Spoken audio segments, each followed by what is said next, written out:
admire them because I've seen a lot of my mates out there and just training, and I'm like, man, that's just a hard fucking slog. They're just slogging it out and giving it everything they can, because by the time it comes, they need to just be able to give it everything they can. And yeah, man, like it's just hard yakka. That's what it is. It's just hard fucking yakka.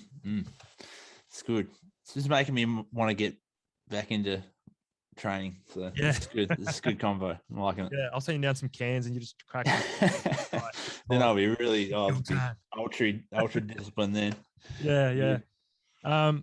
So let's go into the new album. The new album, Kids on Cassette. It was released a couple of months ago now. Yeah, July 30 came out after a big process to get it all done. Like I was saying before, really, really proud of the whole thing. Had that extra time being locked down to look back and rectify, possible wrong decisions we made and putting it together. And I think it's the one time and I can say we're cover to cover the most satisfied with. And just we're really happy, really proud of it. It was kind of designed because we thought on this album cycle we'd be on. The original plan was to be in Canada and States touring around. We had like 30 dates in Canada booked, and so we wanted to make a record that, had you not heard of us, nothing about us, this was the first time you're seeing us, you're not going to know our backstory, you're not going to know anything about us. All you're going to know is these songs that we're about to play you. We wanted to have an album that you could play as a set list almost at a gig, and it just feel good. And hopefully, that'll convert them to check out what we're about from that gig, which was pretty good kind of brief. And I think it's probably something we're going to try just every time we make an album. Yeah, that's kind of makes sense. It's a good idea. But we'd often reference, like in the writing, we'd reference songs like when we were a cover band, what did we used to play, when we hit that riff, and then no matter what was happening, everyone would just start going crazy. And then, we wouldn't rip them off, but we'd use that as a general reference, like starting point. Let's do something like blah, blah, Yeah. And it kind of worked out. Like, like a song like Something Good's Gonna Happen. That one started, we had our idea well was completely drained dry. We just had nothing. We were writing with this guy, Drew Kennedy, great dude. Our first write with him, and we're like, oh man, this is embarrassing. We like going into the BMG offices here in Nashville and got nothing to take this guy. He's a lovely guy. I was, mate, Drew, sorry, mate, we got nothing here. We've been writing like twice, 3 times a day for the last 3 weeks, and so we're just gonna have to pull something out of the air. So, that's all good, boys. They must get that a lot. That's another thing. I don't know how those guys do that every day. It's amazing. But anyway, so we started talking about, just songs that feel good, and one came up, Billie Jean, Michael Jackson. We're like, well, yeah, everyone, gets into that bass line. And then, so, I mean, our song sounds nothing like Billie Jean, but I guess if you were to analyze it a bit, it's kind of got that dun, dun, dun, dun, and Billie Jean's kind of got that built into the dun, my head now. So all kind of like it's using fragments of those things that always we knew felt good and build on them from there.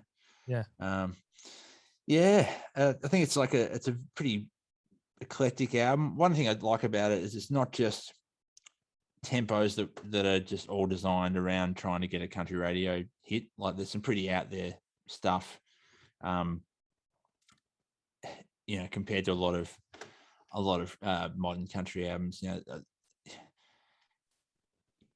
A lot of modern country albums will be all similar tempo, chasing the radio hits. I think we just wrote a bunch of songs that tried to feel good, and and it doesn't sound.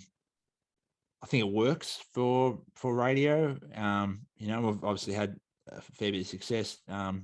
Each single we've put out, it's been number 1 for at least 3 or 4 weeks, which is pretty bloody good. Yeah, oh, man, can't complain with that. No, absolutely not. No, that's awesome. But yeah, it's not, which I was surprised about. Like a song like Anybody Ever, which is hugely 80s influenced. Like Electro Toms and Yeah, so like that. That was a bit of a risk putting that out as a yeah. single.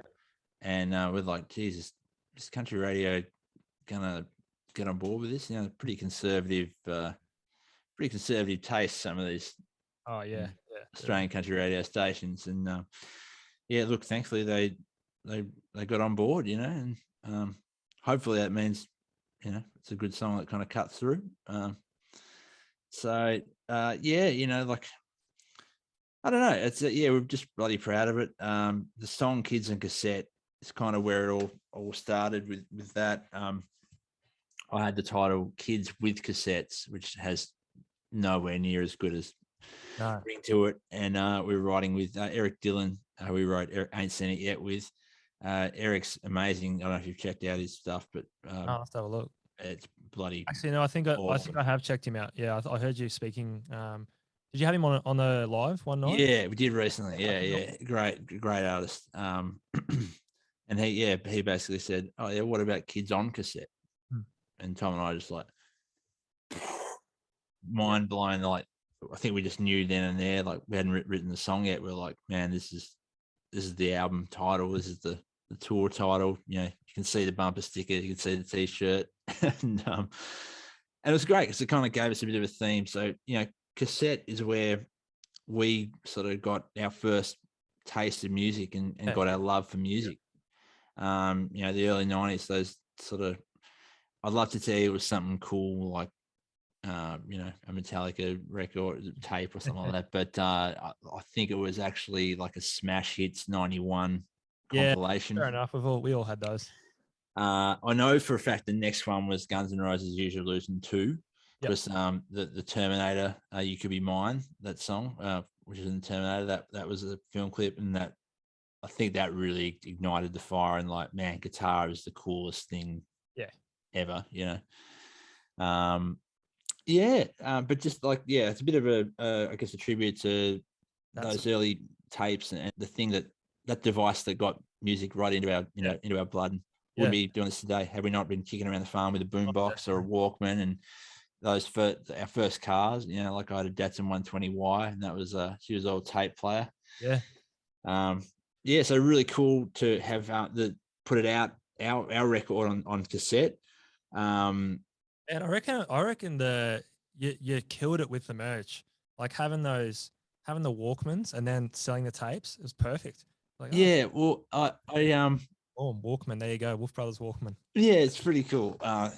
We had obviously had a few issues getting them in with pandemics and things like that. So I wish we could have got it out a bit more efficiently, but it's all right. They're here now. So, but it was great to finally listen to our music on tape. Like I had I'd forgotten how much of a vibe difference it is, and put it in one of those Walkmans. Like, wow, this sounds like I'm 18, in my Datsun. This is good. That's good, bro. All right, and so what's obviously with COVID, it's making gigs difficult, but I know you guys have got the Groundwater Country Music Fest. If everything sort of stays well in November, is there any other gigs that you want to plug while you're on here, mate?